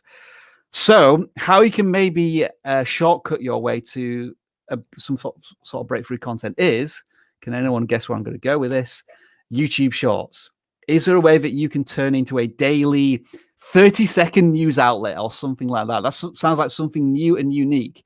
But at the same time, I'm still not sure how YouTube is treating news trending content. It seems to be very funny in that way, because often when you make a short, it doesn't do anything for up to 3 weeks. And then you're going to start seeing news content from you that was back at the end of January starting to trend, which might be really weird. So those are all the things that I would consider. Dan, what do you reckon? What kind of news are you going to cover? And is there that as well? Yeah, didn't even think about that part of it. Is there more of a niche way? Like, we can cover world events all day long, but we have outlets for that now. I think, I don't know this, but let's just say for argument's sake, Philip DeFranco started as a YouTube news channel, right? Like about YouTubers. I know I've seen a lot of content from him about YouTubers. I just don't know if that was where it all started. And now it's branched off into more world newsy topics. So if you're going to say, I want to cover gaming news. Okay, you've niched it down a little bit. What game, though? Can you cover just news around Minecraft? And if so, can you then cover news around a specific Minecraft community? Perhaps if there's a Minecraft esports community or PvP community, perhaps you can, I know it's niching to a point where you're like, well, I'm not interested in just that. That sounds fun, but that's what we talk about later on. You would niche out. But yeah, it's everything, when it comes to any channel you're about to start, I would consider trying to find a niche. I'll let you go after this one first, Don. I don't think the YouTube algorithm frowns upon all caps or all lowercase or anything like that. I personally think that it's more of a what's the word? A psychological thing for the viewer. For me, if I see someone type in all lowercase, for some reason, I feel like they're not taking this seriously at all. Like, if they weren't even willing to put in the effort to properly capitalize their title, then I don't feel like they put in the effort to make a good video. So I'm just going to ignore it. But sometimes dank meme channels do that on purpose to make it look kind of unprofessional and a little scrappy. Yes. Again, I know the answer to all these questions could just end at "it depends," but we try to dive a little bit deeper than that. The all caps folks, I think a lot of them believe there's a lot of value in having the whole title or parts of the title is all caps, and that to me, I don't care about that. If I'm going to be finding a video, the fact that it's all caps or just normally capitalized kind of washes over me. It's just, is this video going to answer my question, yes or no? But there are people who believe they have to have at least so many words in all caps, as kind of a way of maybe making your title a bit of a thumbnail. It's like an impact statement. It's like 100 best ways to catch a fish, so best ways maybe, or catch a fish, or the whole thing, you know what I mean? It's kind of up to you, but I don't think the algorithm cares. I think this question was asked to, I forget the chap's name, on the Creator Insider channel, which you should all be subscribed to if you are creators. I think he said that it doesn't have any algorithmic impact, but they always say that. They try and get us to ignore the algorithm as much as possible, which I preach as well. He says that it's how your audience reacts to it. Like, so if maybe you're appealing to a younger demographic who likes all the bright lights and the shouty words, then maybe a really punchy, colorful thumbnail with all caps is beneficial. As Dan says, sometimes just having an impact in a single word, like we've done in this title, how to research YouTube keywords fast. We're trying to emphasize that final word in this live stream. And, we'll do it sometimes on our how to get 1,000 subscribers in 24 hours or something along those lines. So test it, experiment, and see if it makes any difference. There's also the other question of, do emojis in titles have an impact? And I've seen some channels who are really successful with adding visual elements to their titles. I don't know how that impacts SEO, and if it does. Yeah, thanks, Rogue Scholar. Yeah, look how annoying he is. All right. We're 4 likes short right now of 500. 4 more likes. It is twice as many likes as there are concurrent viewers right now, which is, I don't know if that should be concerning, that people have done what I've asked and then abandoned the live stream. But there you go. Okay, so here's kind of, I think this, if I'm reading this right, where'd it go? Okay. How do my videos get views if it's a day that I'm not uploading? So, I mean, we could talk about evergreen content here. You want to make content that's going to get searched for more than just on the day you upload. Maybe you have a very loyal subscriber base, so you're used to getting video views on the day you upload, but then after that, nothing happens because you're kind of just making videos for them. So this is where we talk about making videos that are going to get searched for, with strong titles that show a lot of value, That's a very simplistic way of looking at this without looking at the channel. What do you think? You might want to consider how to reach your audience when you're not publishing content. Vis-a-vis. That's the first time I've used that on a live stream. Vis-a-vis. The community tab, if you have access to it, or you can maybe use YouTube Shorts as a way to feed into your long form content. Now, there's still a lot of questions and challenges with that. But I'm actually doing a Q&A on our YouTube stories right now, ironically enough, talking about YouTube Shorts. One of the questions was, how can I get people to watch my long form content through Shorts?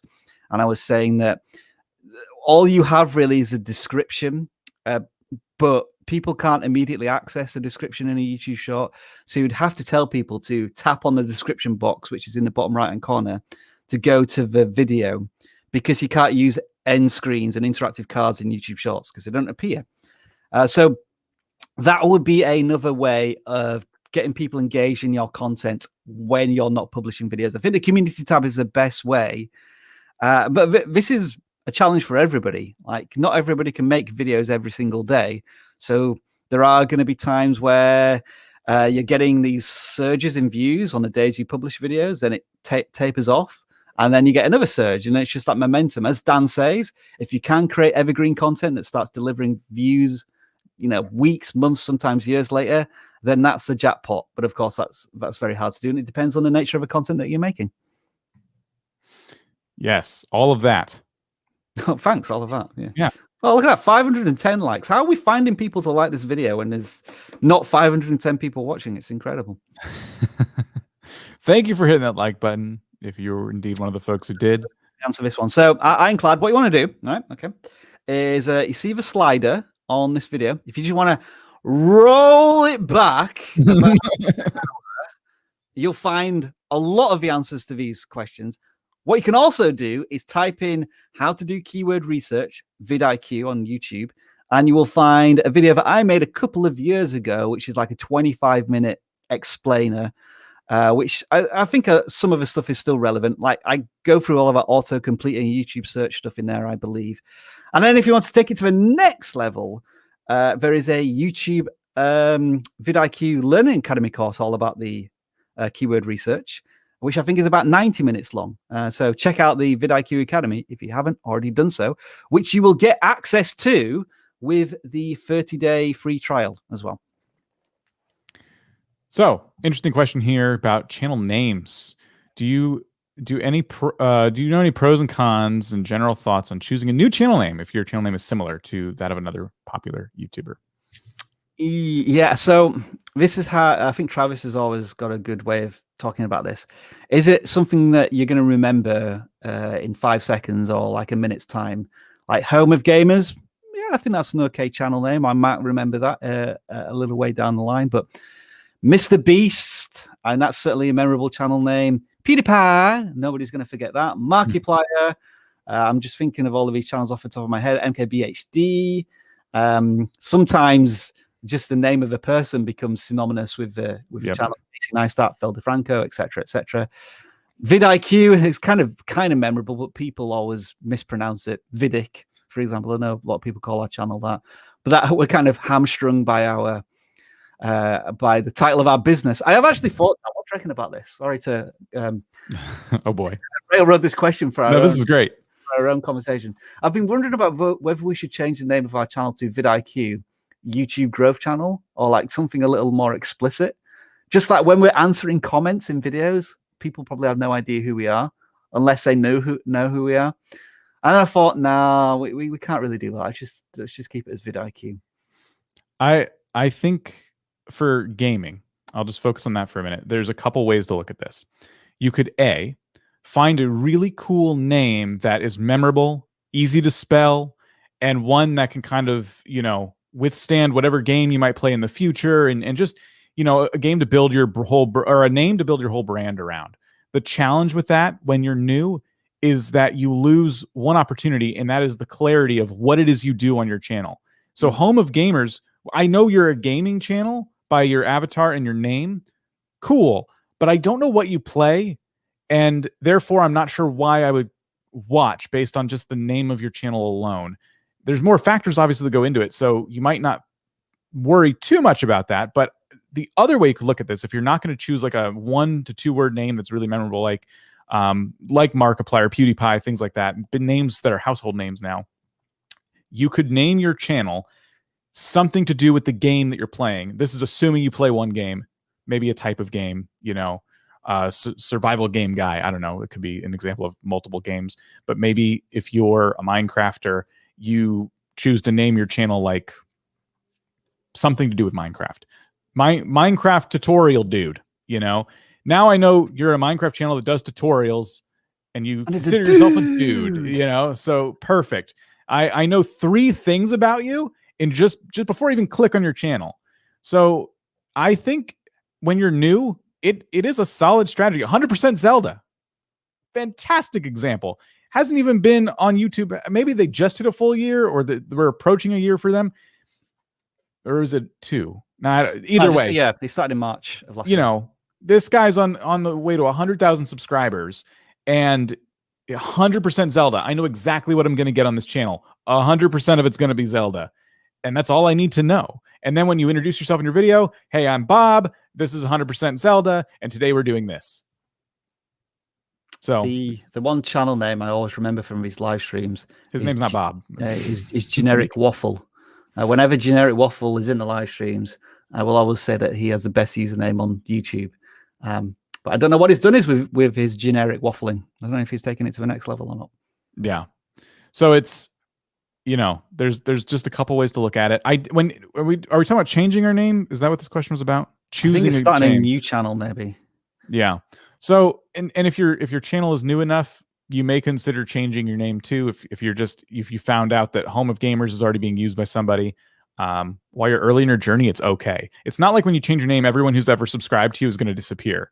Maybe throw up a quick announcement on Twitter or your community tab. If you have to, you can make a video or just announce it in your next video. By the way, I'm changing the name of the channel. Moving on. So let people know, but change it, if that's what you're thinking of doing. I've got one here. So MX Gaming 2K, if you see the slider bar at the top of your video, if you just roll that back about 4 minutes, we'll tell you how to do keyword research by doing something else. So yeah, just follow that advice. Roll it back about 4 minutes and listen to the advice Rob just gave. It's golden. Oh man. I don't know. Should I be maybe beating up on questions? Like this guy's probably thinking, I just came into this live stream like a minute ago. Why are you doing this to me? We just invited people to hit like on the stream. There's more likes than there are viewers. We know people are coming in late, and we're just bombarding them with nonsense. We covered that at the first part of the live stream. Yeah. So be sure to rewatch it on the replay. We're answering questions right now. I don't know for how much longer. Maybe I should change the title of this. Like when we get into the Q&A, we should change the title of the live stream to like Q&A. Like Q&A, if you want keyword research, roll back the slider, all in the title. It's a very long title. All right. What do we got? From VidIQ, which says, get your free 30-day full access VidIQ trial, new customers only. Click on this link. Is this a question, VidIQ? Because we can't help you if it's just a statement. I don't know if I can help you with this. I mean, it's fantastic. Can unlock, yeah, all the tools I hear if you use this link, though. There's no question. No question in here. Let's move on. Yeah. Wasting my time, VidIQ. Gosh, you would think they knew better. Yeah, come on, VidIQ. Boo. All right, let's do this one. Yeah, I saw this a minute ago. Right. So what should I do if the game dies? The game is Fortnite. All right, Dan, let's just do a quick search on this. Oh boy. Now the idea that Fortnite's dying is a controversial idea, so maybe you can make a video about that. But let's try this. What do we do? Somebody actually did a video like a year ago, like Fortnite is about to die, and that got lots of views because it had like obviously the keyword search term of Fortnite, but a controversial opinion in there. So that's like another video idea. If you want to create conversation, you got to accept that you're probably going to have some polarizing comments in the video. But that's one way to look at it. So yeah, let's just do Fortnite. See what comes up. Let's see what keyword inspector. Top videos from 3 hours ago, and we're worried about it dying. So that's so big channels are still making content. Now it's interesting that the volume still suggests that it's high, but the competition is falling. So that might mean that there's going to be more opportunities now for creators to maybe muscle in. Maybe creators are moving away from this topic, and it now gives you an opportunity. But what still applies here is that you still have to find your niche within Fortnite. And my guess is that Epic Games are not about to give up on Fortnite, and they're going to be doing new releases and whatnot. And it may see a resurgence. I mean, take a look at Minecraft. Minecraft has been around since 2010, I think, and it's gone through its peaks and troughs. And I think when PewDiePie started to play it a year ago, it started to spike again. So you have to consider that. I wouldn't say it's dying. I'd say that the topic is still big enough that there may be new opportunities arising. Well, let's just entertaining this question though. I know that's not the answer you probably wanted to hear. Let me just entertain this question from another perspective. Okay. There was a time where Halo was the #1 shooter, in college. Right. You probably Call of Duty and Halo might have been battling it out, but whatever. Let's just, for argument's sake, say it was Halo. Halo is not a game a lot of people talk about anymore. It is in the context of this discussion, dead. Fortnite may one day become that game where it just dies, meaning it just doesn't have as big of a player base as it used to. Maybe they close some servers. That's a good indication when the company's starting to close servers. But the thing you're going to realize is that something is going to be there to take its place. There's always an interest in the genre. And yes, that is a good time to pivot your channel. I know we tell people to play one game, but sometimes you jump onto a bandwagon that has a short shelf life. I'm not talking about Fortnite anymore. I'm talking about games that maybe they just release. You kind of bank on them doing well, only to find out that they never make their Kickstarter goal. Something happens. The game goes under. Now you got to try and find a different game to play on your channel. And that's when you can decide to maybe go for a bigger, broader game and niche down in there a little bit, or just find a similar game and jump into that. Your audience likes this type of game. So don't leave Fortnite for Minecraft if Fortnite dies. Rather, find the next Fortnite. And I wouldn't start looking for it now. You'll know. These first-person shooter gamers have to go somewhere. Yeah. And so my question back to you is, so if Fortnite is dying, you need to know what's replacing it, what's resurged, what is the emerging game. And then, as Dan says, maybe you can start to do crossover stuff, like 3 reasons why Halo Guardians is better than Fortnite, or whatever that competitor game is against Fortnite.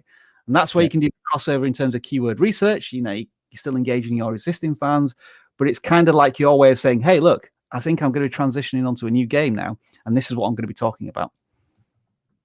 Maybe you could do Fortnite versus Valorant, as an example.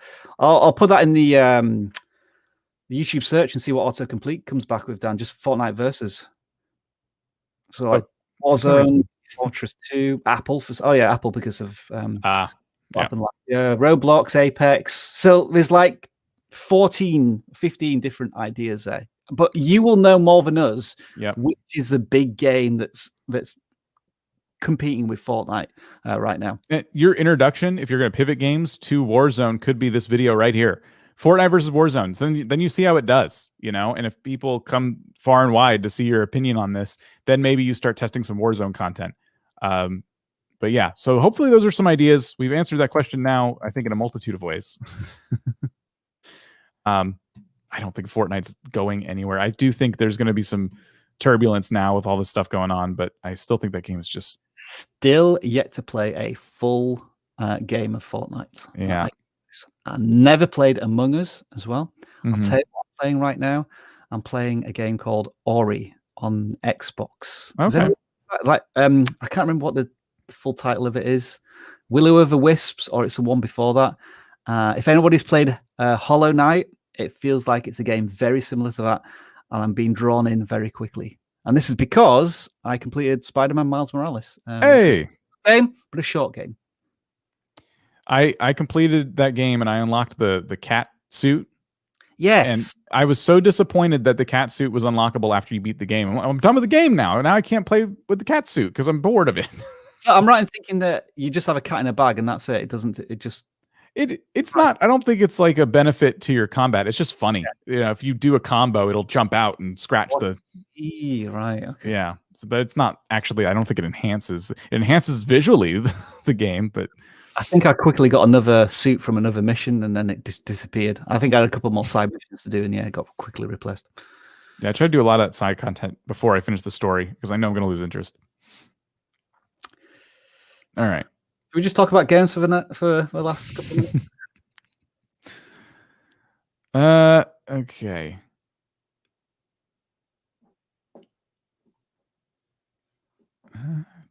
There's a lot of big questions here. Some of the stuff we've answered before.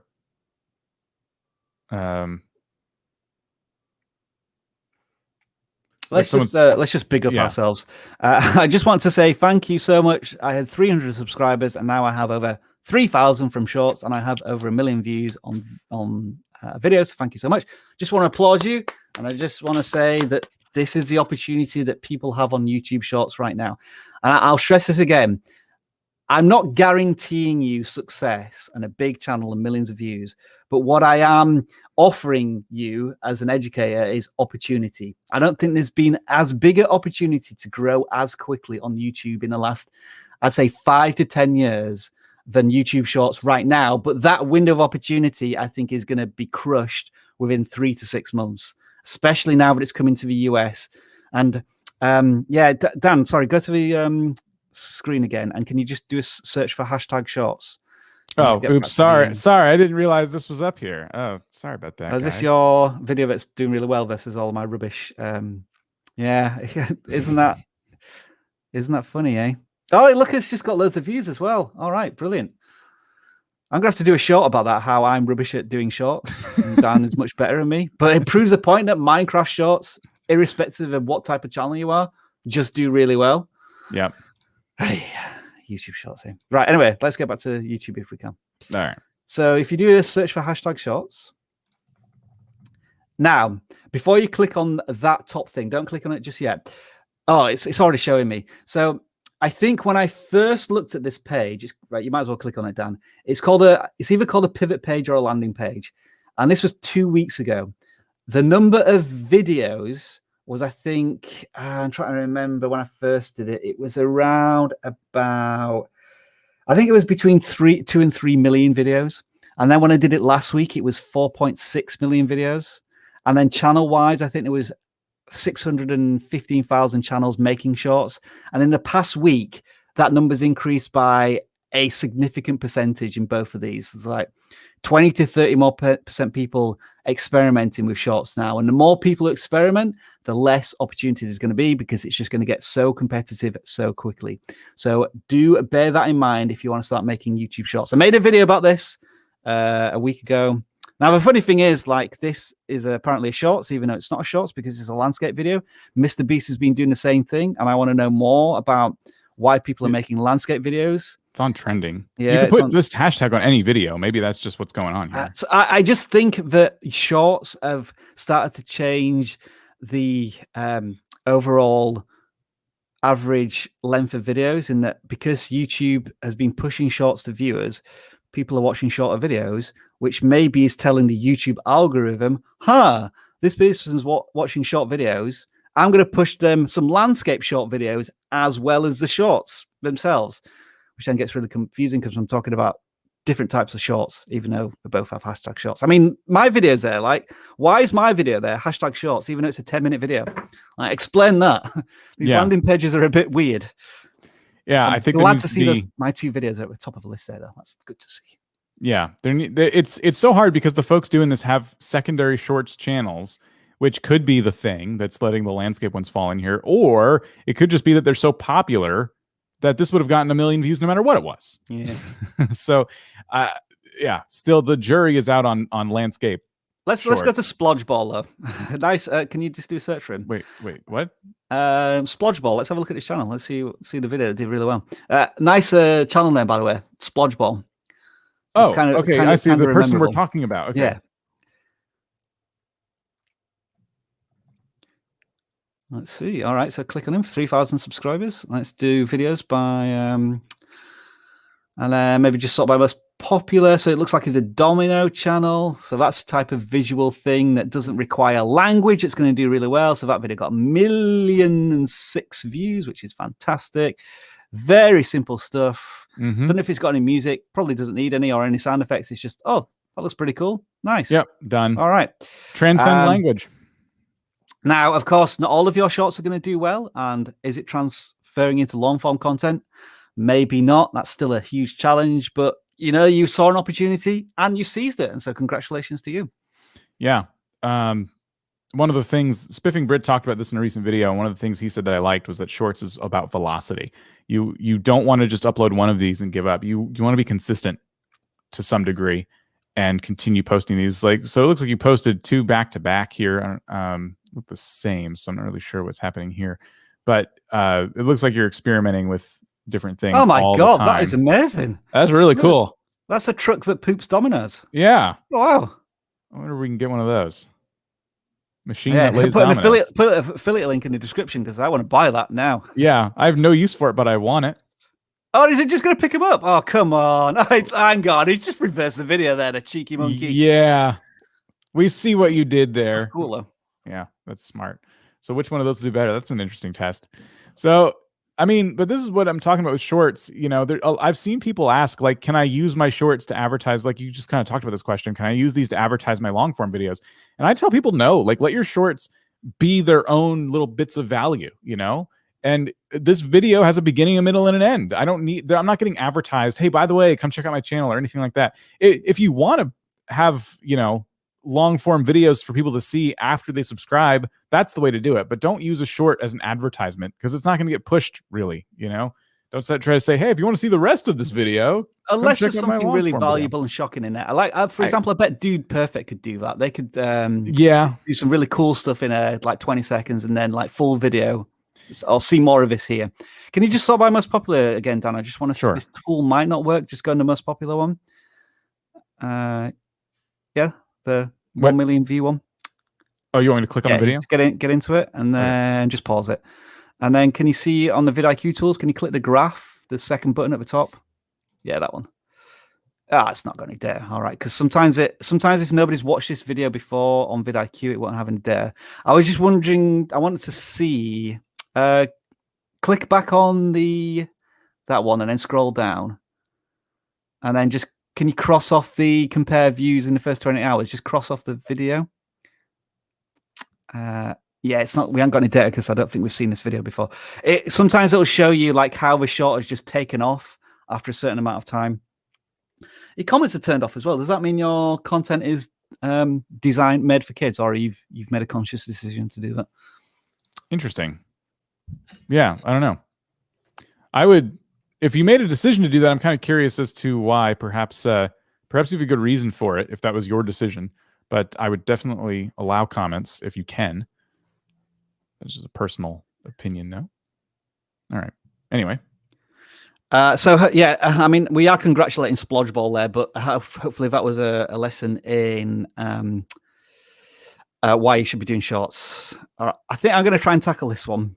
All right. Just because I've kind of seen this similar question before. I've been making videos for over a year now, but nothing I do works. I make pretty good thumbnails, put effort into videos, making it all algorithm friendly, but it doesn't change anything. Help. Right, Dan, let's just, we're not going to do a full channel audit here, but let's just have a look at this channel. And as objective, experienced YouTube viewers, let's see if we agree with what he's saying. All right. So the thumbnails actually don't look too bad. I think they're fairly good. So there's a bit of a question here. Dan, you were talking about titles. Mm-hmm. Some of these are all in lowercase. And, is that coming up with a question in terms of how maybe professional the videos are in that sense? And then the titles themselves, are they really click-worthy in this sense? Or are they is there not enough context there perhaps in some of these? I think we're lacking some context. And I think there is a habit here of titling the videos as if you have 1 million subscribers. I'm noticing titles about very, very you-centric. I did a cool bridge with my new PC, Hypixel bridge. I mean, we're not really, it's a 7-minute video where instead of that, it could have been how to build a bridge in Minecraft Hypixel, so because I like the thumbnail. Yeah. And I think a better title in pretty much all these cases we're seeing, I think better titles. Minecraft doesn't show up at all once on your entire channel does the word Minecraft appear. And this is Hypixel is Minecraft. Hypixel is not its own isolated search term. It can be, but I think you want to double down on that. Hypixel Minecraft or Minecraft Hypixel, whichever order. So the name of your game. I know it feels silly. We all know what Minecraft is. I wouldn't put the Minecraft logo in your thumbnail because yes, visually we know, but I've definitely put it in your title for search purposes. So I'm not seeing what you might describe as any tutorials here. Let's just sort by most popular, Dan, and see if there are any outlying videos that could help us here. What's the question is? The question is covering up. Can you just scroll down? Okay, so I don't know if sometimes YouTube doesn't. The sort by most popular doesn't work, but it looks as if nothing's really clicked. You haven't had what I would call a semi-viral video for you, and that might be a video that gets over 1,000 subscribers. 1,000 views. So as Dan said, the one that says I did a cool bridge with my new PC, the content could almost be the same, but if you just pitch that in a different way in terms of how to build a cool bridge in Hypixel, and then you save the story of a brand new PC in the content itself. That's where you can encourage people to get to know you a little bit more in that sense.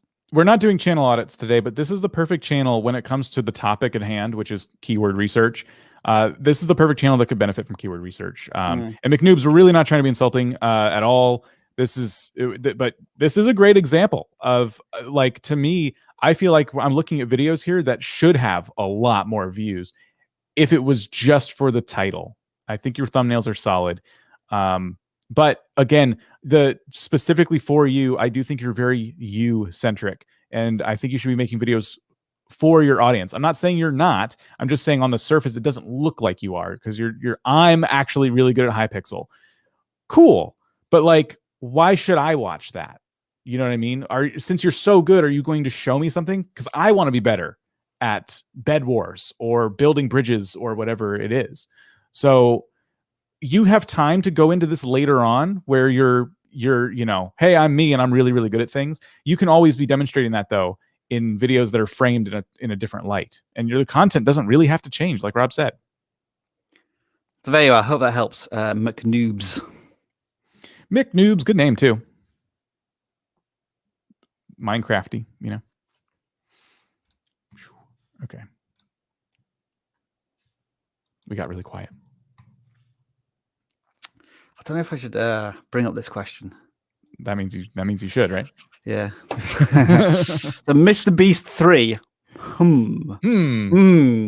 Hey. He's just checking to make sure you're delivering on your promise of 100 yeah, shorts. well, I'm up to episode 30 now. I think it should be experimenting with on a 3 channel and got up to I don't understand the question, if I'm honest. But you've intrigued me enough. Can we just find Mr. Beast 3 done? I don't think we can, but let's try. Let's see if Mr. Beast 3 is going to come up. No, you know who ranks really well for this term, actually? Yeah, it's Mr. Beast. Yeah. Well, filter by channel. Okay. See if that's going to narrow it down. Because I guess so. Which one is that? So he says he's done 3 channels. So, all right, are any of these you? Right, first question. Right, scroll up to the top. Let's just hang on. Sorry, just scroll down. How many times does Mr. Beast 3 as a channel exist? More than one of these is too many. Yeah, right. So scroll back up to the top. Yeah. Let's do the top one. Let's just pretend. All right, and then click on videos. Are we just taking his content? Right, click on about. All right, okay. So, Jimmy, just in case this is you, all right? I don't think you need any advice from us. You know what you're doing. If you're not Jimmy and you are actually called Mr. Beast 3, then I'm not sure what I can tell you to do here, because are you just taking Mr. Beast videos and uploading them yourself on this channel? In which case, that is a copyright violation, and YouTube or a representative of Mr. Beast is going to probably slap a copyright claim on your content. So I think you could do more, and that would be original content. Whether that is reacting to Mr. Beast content, or doing a biography on Mr. Beast, or something of transformative original value that helps with all of us learning a bit more about Mr. Beast. I apologize now if we brought up the wrong channel there, but I think one of them did say 78,000 views. And I apologize if the content itself is some sort of transformative content in terms of Mr. Beast. But to us on the surface, you using Mr. Beast logo and the type of content, it just looked like a channel that was uploading someone else's content. I also feel like you're spending time excited to be making YouTube videos, and then it's all going to go to waste once these get pulled eventually for getting enough reports and things like that. I just don't get it. I don't get why this type of channel is something people do, and then they take it seriously enough to where they're willing to ask people, how do I make this better? And the only advice we can give you is, well, don't do that. Don't take someone's name, logo, and content. Which is the channel. We've not really helped you there. Right. We kind of told you to do none of this. Do none of what you're doing. Yeah, no, and that's unfortunately, like all we can say. So you obviously take YouTube seriously enough to care. So now it's time to decide what you're good at on YouTube, not someone else's tube. And we apologize if you feel as if we're kind of wasting our time talking about this, but unfortunately, we see it all the time. This type of stuff, again, if we're interpreting this correctly, is rampant on YouTube. Mm-hmm. These bad actors who will take content that's not theirs and upload it to YouTube. And sometimes it's just because they simply don't know that they're not allowed to do it. I mean, TikTok has created a generation who have almost like a complete disregard for copyright, just because of the way TikTok works. And now already we're seeing, at this point, a gazillion videos from TikTok that are uploaded to YouTube Shorts, because YouTube, I guess, can't content ID the TikTok content because it's not there, because it's not on the platform. And so can you imagine, like, let's say if a random person grabbed a Jake Fellman, because I'm just remembering Jake Fellman is big on TikTok as well. They take a Jake Fellman video, TikTok, upload it to YouTube, and then Jake Fellman uploads that same video on his own channel, and he gets copyright claimed because YouTube thinks, due to content ID, that the person who ripped Jake Fellman's content from TikTok is the original uploader. I know it's a bit of a weird timeline to go through, but that's kind of the annoying, frustrating thing that is potentially happening for creators and their original content. Yeah, I found a channel that's doing suspiciously well. They're very small. They're playing a game, and they make horizontal shorts, which was already confusing, that are doing very well in their first few minutes of being on the platform, only to find out when I dug a little deeper is they were ripping them off of Reddit and places. And they frame the description of stuff as they're a fan of this content and credit to so-and-so, but credit is not permission. Just because you give someone credit for something, you don't have permission to use the content. So you make original content. I don't know. Yes, it's difficult. It's more difficult than ripping someone's videos, but that's how you play the game. Is Mr. Beast 3 still in the chat, or has he gone and changed all of his channels or something? I hope we haven't completely put you off YouTube, but unfortunately, us kind of giving you the helpful advice, somebody's going to make that decision for you if you continue on. If we're right about what we assume from what we saw briefly from the channel. I do want to keep stressing that, because sometimes first impressions can be misrepresentations of what's actually in the content. Yeah. What do you think? We're pretty much 2 hours. What do you want to do? Well, we've got more work to do elsewhere, Dan, haven't we? So yeah, I think we may have to move on here. But I do enjoy these Q&A chats, especially when we find some good questions to converse about, and especially when you give us 554 likes.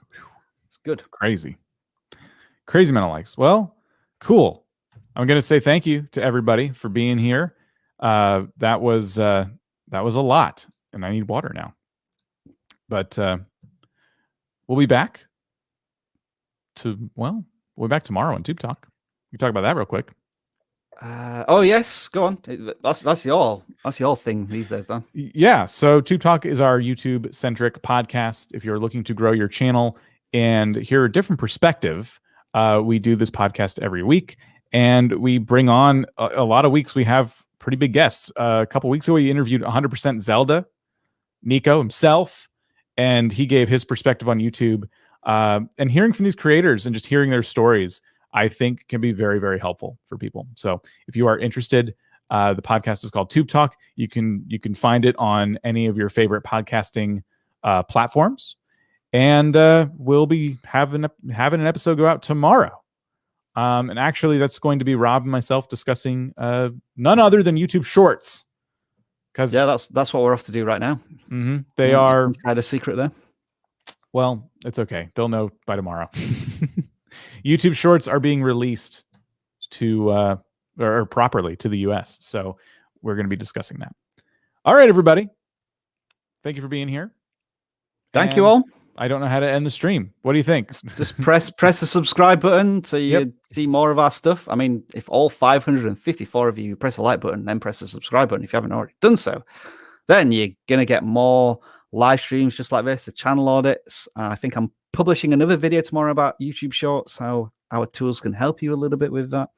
And yeah, I mean, the evidence is there. Splodge Ball, 3,000 subscribers, 1 million views. Hopefully, I think from my little push to create is to make YouTube Shorts. That's what we're in the business of doing. Whether or not you decide to invest in VidIQ itself, we're here to educate you on your YouTube journey. I think that's a good enough place to end, Dan. Away we go. See you, everybody. Have a good one.